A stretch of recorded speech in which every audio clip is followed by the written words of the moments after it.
الشيطان الرجيم. بسم الله الرحمن الرحيم.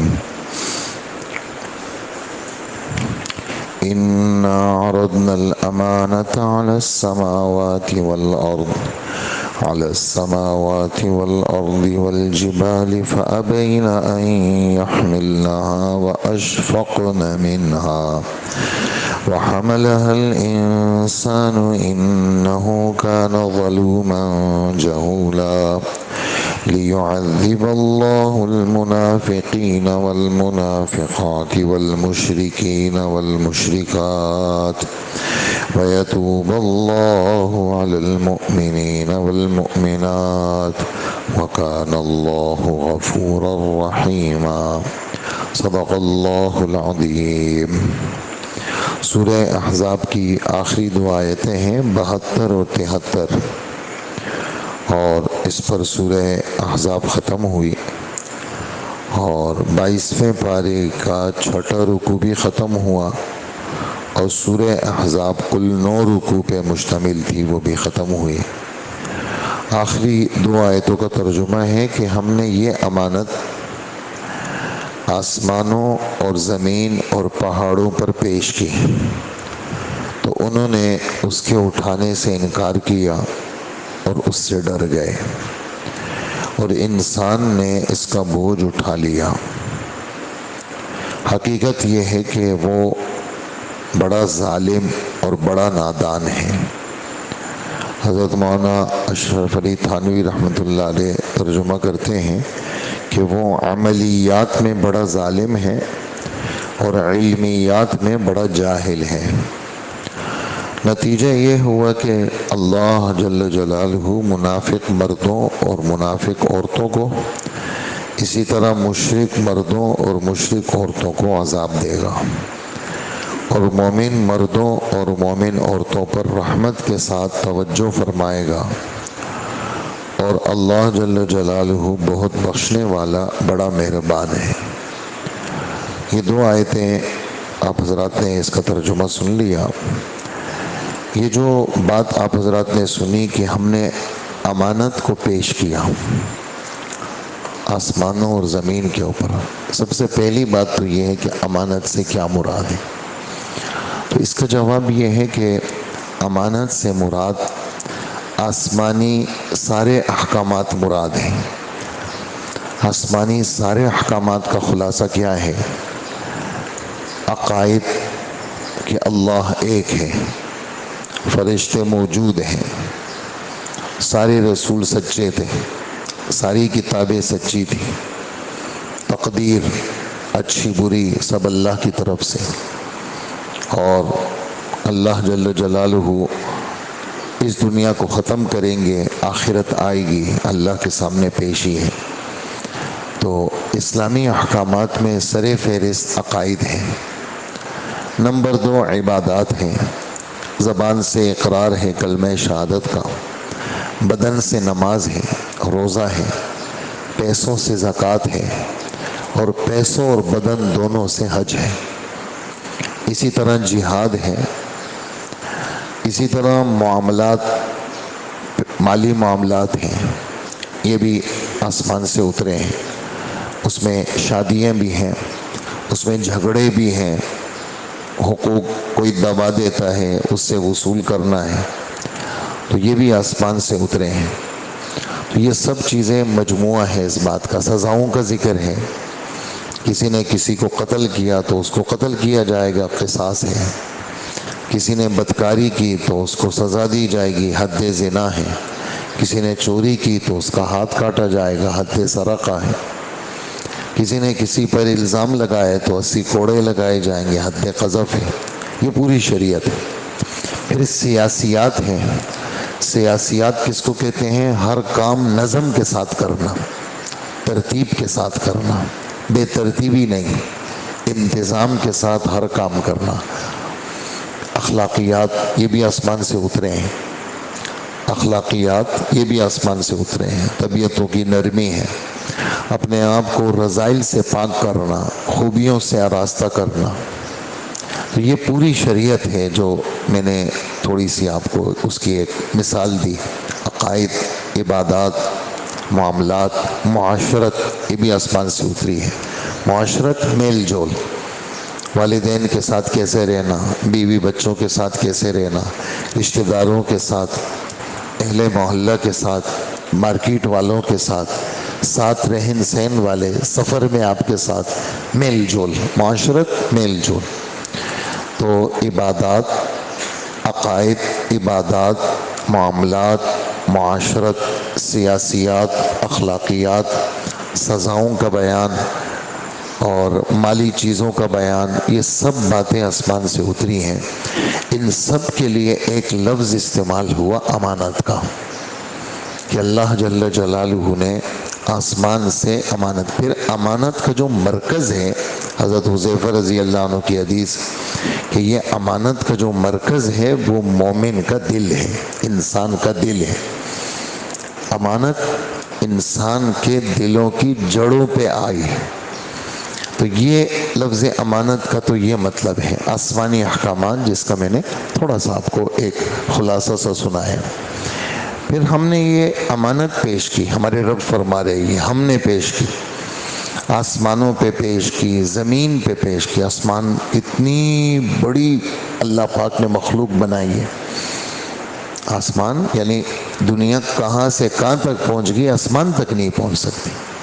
آسمان اللہ پاک نے دنیا والوں کے دسترس سے کیا رکھا ہے، دور رکھا ہے۔ پھر بغیر ستون کے بنایا، اللہ پاک خود فرماتے ہیں۔ پھر بہت موٹا بنایا، پھر آسمان میں دروازے بنائے۔ یہ سب باتیں آیتیں احادیث میں موجود ہیں۔ اتنی بڑی مخلوق ان کے سامنے پیشکش ہوئی۔ کیا پیش ہوا میں بتاتا ہوں ابھی۔ اسی طرح زمین بہت بڑا کرہ ہے یہ، اور اس میں سمندر بھی ہے، انسان بھی رہتے ہیں۔ ان زمینوں پہ پیش کیا۔ پھر اسی زمینوں میں زمین ہلتی تھی تو اللہ پاک نے پہاڑوں کو گاڑا، جیسے کیلیں ٹھوکتے ہیں کسی چیز، کوئی چیز ہلے نہیں تو اسکرو لگا لیا جی، کیل لگا لی، تو یہ پہاڑوں کو ٹھوکا۔ پہاڑی سلسلہ جب شروع ہوتا ہے، اپنے ملک میں دیکھ لیں، دیگر ممالک میں دیکھ لیں، بہت بڑا سلسلہ ہے، بہت بڑی مخلوق ہے۔ تو یہ ہم نے ان تینوں کے سامنے پیشکش کی، امانت کی۔ اس پیشکش کی صورت کیا تھی کہ آسمان، زمین اور پہاڑ انسانی نظر کے مطابق یہ سب سے بڑی مخلوق ہے۔ اگرچہ اس سے اور بڑی مخلوق موجود ہے لیکن وہ انسان کو نظر نہیں آتی۔ اچھا، ان کے سامنے امانت پیش کی، امانت کی وضاحت آپ کے سامنے آئی۔ پیشکش کا مفہوم کیا ہے؟ پیشکش کا مفہوم یہ ہے کہ اللہ پاک نے آسمان، زمین اور پہاڑ میں ایک شعور پیدا کیا، ایک سمجھ پیدا کی۔ سمجھ آج بھی ہے، جب سے وہ پیدا ہوئے ہیں اس وقت بھی سمجھ ہے، لیکن اس پیشکش سے پہلے ان کے اندر ایک اضافی شعور پیدا کیا، ایک اضافی سمجھ پیدا کی کہ یہ آسمان سے ایک امانت ہے احکامات کی شکل میں، یہ ہم تمہیں دے رہے ہیں، تمہیں مکلف بنائیں گے ہم، تم نے بجا لانا ہے، عقیدے کو بھی بجا لانا ہے، عبادات کو بھی، معاملات کو بھی، یہ سب چیزیں۔ اگر تم بجا لے آئے تو تمہیں ہم جنت میں بھیجیں گے، تم سے ہم خوش ہو جائیں گے اور تمہارے لیے ہم نعمتوں کی بارش کر دیں گے۔ اور اگر تم بجا نہیں لائے تو ہم ناراض ہو جائیں گے، ہم تم سے ناراض ہو جائیں گے اور ہم تمہیں سزا دیں گے۔ تو شعور پیدا کیا، سمجھ پیدا کی۔ ویسے سمجھ ہر چیز میں ہے، ویسے یہ جو پنکھے چل رہے ہیں اس میں بھی سمجھ ہے، یہ بھی اللہ کی تسبیح بیان کرتے ہیں۔ یہ جو پتھر ہیں، درخت ہیں، ان میں بھی شعور ہے، یہ بھی اللہ کی تسبیح بیان کرتے ہیں۔ اس سمجھ اور اس شعور سے اضافی شعور پیدا کیا، مکلف بننے کے لیے جو چیز ضروری تھی۔ تو آسمان، زمین اور پہاڑوں نے انکار کیا۔ اچھا، پھر یہ والی بات بھی تھی کہ اگر مان لو گے تو بہت اچھا ہماری اس پیشکش کو، اور اگر نہیں مانو گے تو ہم ناراض بھی نہیں ہوں گے۔ تو یہ جو پیشکش تھی یہ جبری نہیں تھی، اختیاری تھی۔ یہ دونوں باتیں الگ الگ سمجھنی ہیں۔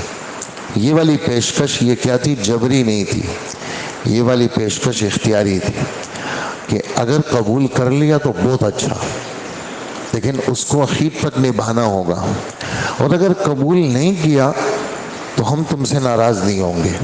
یہ جملہ میں کیوں کہہ رہا ہوں؟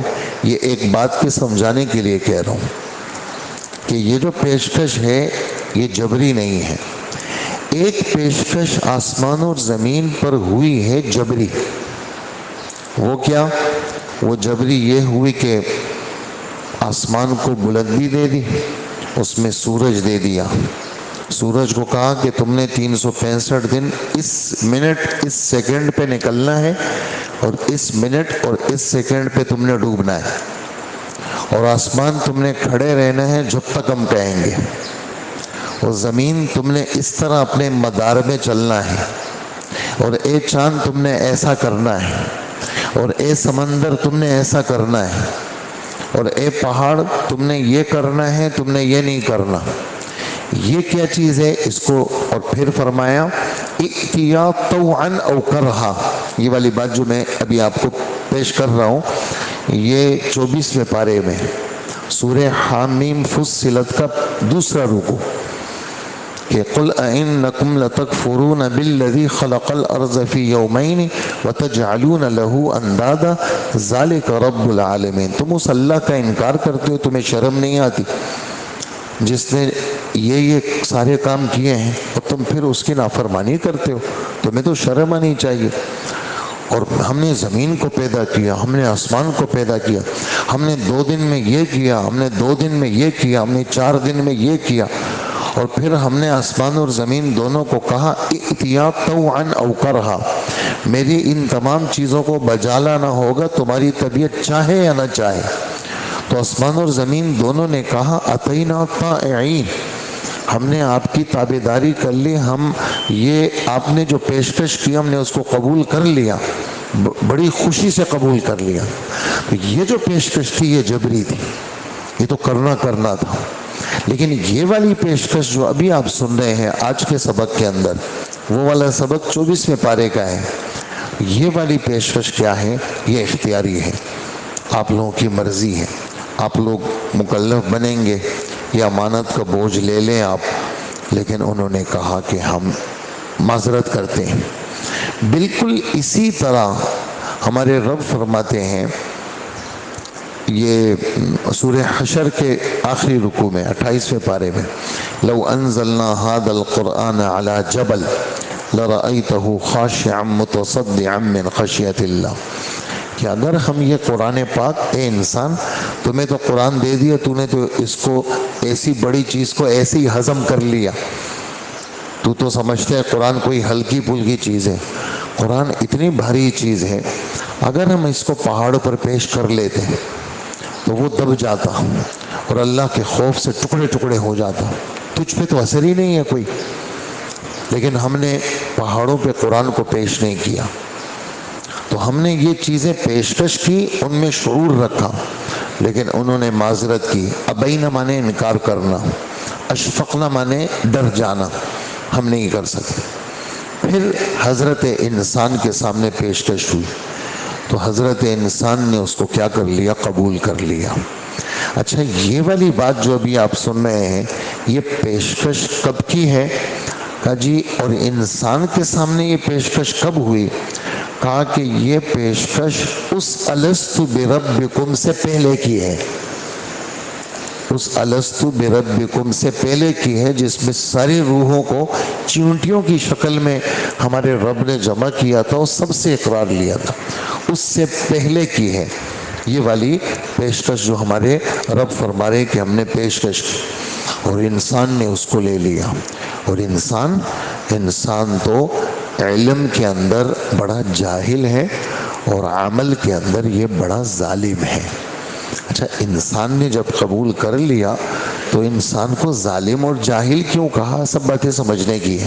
یہ پرچے کا سوال ہوتا ہے ہمارے ہاں، جب پرچہ بنتا ہے تو یہ مشکل جگہوں میں سے ایک جگہ ہے تفسیر کے اندر، اور یہ پرچوں میں آتا ہے، ایک ایک چیز پوچھی جاتی ہے کہ امانت کا مطلب بتائیں، امانت کی وضاحت کریں، پیشکش کی وضاحت کریں، اور آسمان اور زمین انکار کا کیا مطلب ہے، انسان نے جب لے لیا انسان کو ظالم اور جاہل کیوں کہا؟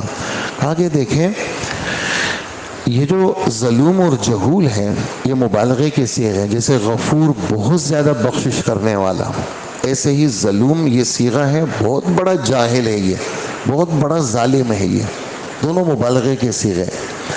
تو یہ جو ہمارے رب فرما رہے ہیں تو یہ اسی انسانوں کے اندر تو آدم علیہ السلام بھی ہیں، انہوں نے تو اس امانت کو پورا کیا، انہی انسانوں میں تو محمد صلی اللہ علیہ وسلم بھی ہیں، وہ تو اکمل المحسنین، اکمل العابدین، رئیس المحسنین ہے وہ، اور 313 رسول ہیں، اور 1.25 لاکھ 2 لاکھ 2.5 لاکھ پیغمبر ہیں، پھر ایک بہت بڑی مقربین کی جماعت ہے، تو نعوذ باللہ وہ سارے ہی جاہل ہیں، نعوذ باللہ وہ سارے ہی ظالم ہیں؟ نہیں، اکثریت کی طرف خطاب کر کے فرما رہے ہیں، ورنہ تو انسانوں کے اندر بعض ایسے بھی ہیں جو فرشتوں سے بھی افضل ہیں، عام انسانوں میں نبی تو ہیں، جتنے بھی نبی ہیں وہ سب فرشتوں سے افضل ہیں، جتنے بھی نبی ہیں وہ جبرائیل سے بھی افضل ہیں، میکائیل سے بھی افضل ہیں، اسرافیل اور اسرائیل سے بھی افضل ہیں، اور انسانوں میں سے بعض، عام انسانوں میں، غیر نبیوں میں سے بعض ایسی صفات والے لوگ ہیں جو کہ کیا ہیں، انبیاء سے اور فرشتوں سے بھی افضل ہیں، لیکن یہاں جو ظالم اور جاہل کہا یہ انسان کی اکثریت کے حوالے سے کہا کہ اکثروں نے اس بوجھ کے بارے میں توجہ نہیں دی، انہوں نے اس دنیا ہی کو سب کچھ سمجھ لیا اور دنیا پر اپنی صلاحیتیں لگائی، اور آدمی جس چیز پہ صلاحیت لگاتا ہے یہ دنیا کا دستور ہے، وہی چیز ترقی کرتی ہے۔ اگر دل پہ محنت کی اور ایمان اور عمل پہ محنت کی تو ایمان اور عمل اجاگر ہوں گے، وہ ترقی کریں گے، اور اگر مٹی پہ محنت کرے گا تو مٹی ترقی کرے گی، اور اگر کسی گندی اور گھٹیا چیز پہ محنت کرے گا تو وہ چیز کارآمد ہو جائے گی، لوہے پہ اور بالکل کچرے پہ محنت کرے گا تو وہ کچرا کارآمد ہو جائے گا، اور اگر یہ دل اور ایمان اور یقین کے اوپر اور عمل پر محنت کرے گا تو وہ چیز کارآمد ہوگی۔ تو اس انسان نے، اکثریت نے اپنے محنت کا میدان ایمان کو نہیں بنایا، عمل کو نہیں بنایا، شریعت کو نہیں بنایا، بلکہ وہ شریعت سے جاہل رہا اور عمل کے اعتبار سے ظالم رہا، اس لیے کہ جب علم نہیں ہوگا تو پھر تو جہالت ہوگی، جب علم نہیں ہوگا، جب علم کیا ہے، وہ راستہ ہے، جب راستہ ہی پتہ نہیں ہوگا، جب راستہ ہی معلوم نہیں ہوگا، روشنی چاہے جتنی تیز ہو، راستے کا ہی پتہ نہیں ہے تو اس بیچارے کے پاس تو کچھ بھی نہیں ہوگا، اور اگر جو ہے وہ راستہ موجود ہے لیکن روشنی نہیں ہے اس کے پاس تو عمل بھی ضروری اور علم بھی ضروری، تو اکثریت کی طرف خطاب کر کے یہ والا جملہ کہا۔ اور ایک ترجمہ صوفیاء کرام اور دیگر حضرات نے اختیار کیا ہے، ظلوم اور جہول کو ظالم اور جاہل نہیں کہا بلکہ بھولا بھالا کہا، کہ دیکھو آسمان نے تو کیا انکار، اور زمین نے بھی کیا انکار، اور پہاڑوں نے بھی کیا انکار، یہ تو بھولا بھالا ہے، اس نے کہا نہیں میں کر لوں گا، یہ بھولا بالا سیدھا سادہ اس نے اس کو لے لیا، اور اللہ جل جلالہ کی مشیت اور اللہ کی چاہت وہ بھی اسی کے متعلق تھی کہ ہم نے اسی کو زمین میں اپنا نائب بنانا ہے، اور خلافت ارضی کا کام ہم نے اسی انسان سے لینا ہے، اور دین کو دنیا میں زندہ کرنا، آسمانی باتوں کو فروغ دینا، لوگوں کے ایمان اور یقین پہ محنت کرنا، لوگوں کو اللہ کے ساتھ جوڑنا، یہ اسی انسان کا کام ہے۔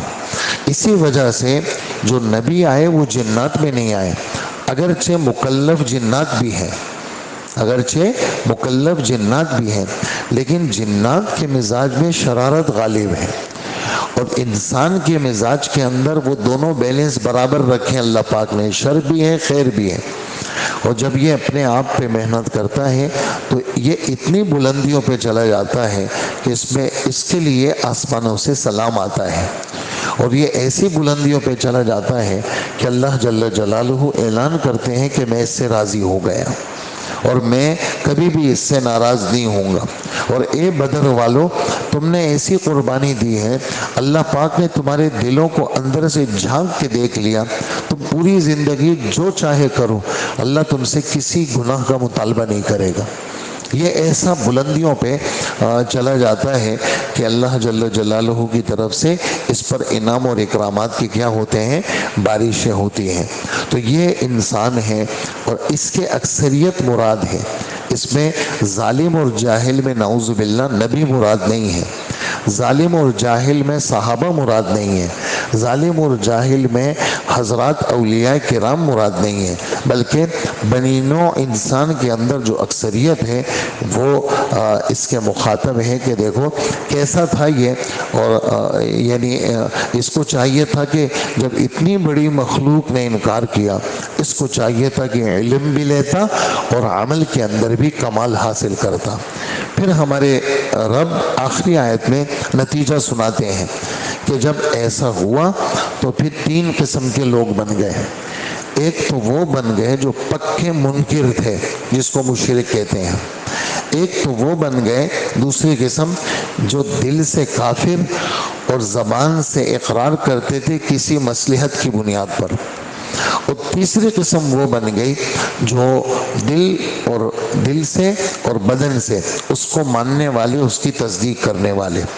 تو اللہ پاک نے جب یہ کیا تو اس جو ظالم اور جاہل تھا اس کو تو ملے گی سزا، جس نے اپنے آپ کو کسی چیز میں نہیں لگایا، وہ منافق مرد ہو یا عورتیں، مشرک مرد ہو یا عورتیں، اور جو ایمان والے مرد ہو یا عورتیں، ان کے حال پر ہمارے رب توجہ فرمائیں گے، اور اگر کوئی ان سے اونچ نیچ ہو جائے تو اللہ جل جلالہ ان کو معاف کر دیں گے، یا ان منافق اور مشرک میں سے کوئی توبہ کر کے آ جائے ان کو بھی اللہ کیا کر دیں گے، معاف کر دیں گے۔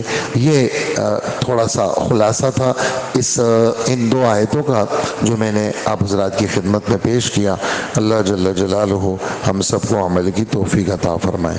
الحمدللہ رب العالمین والصلاة والسلام علی نبینا محمد وآلہ واصحابہ اجمعین۔ ربنا آتنا فی الدنیا حسنۃ وفی الآخرۃ حسنۃ وقنا عذاب النار۔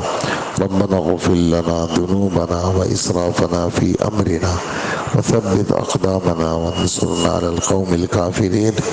اللهم اغفر لنا قبل الموت وارحمنا عند الموت ولا تعذبنا بعد الموت ولا تحاسبنا يوم القيامة إنك لا تخلف الميعاد۔ وصلى الله وسلم على نبينا محمد وآله وأصحابه أجمعين برحمتك يا رب۔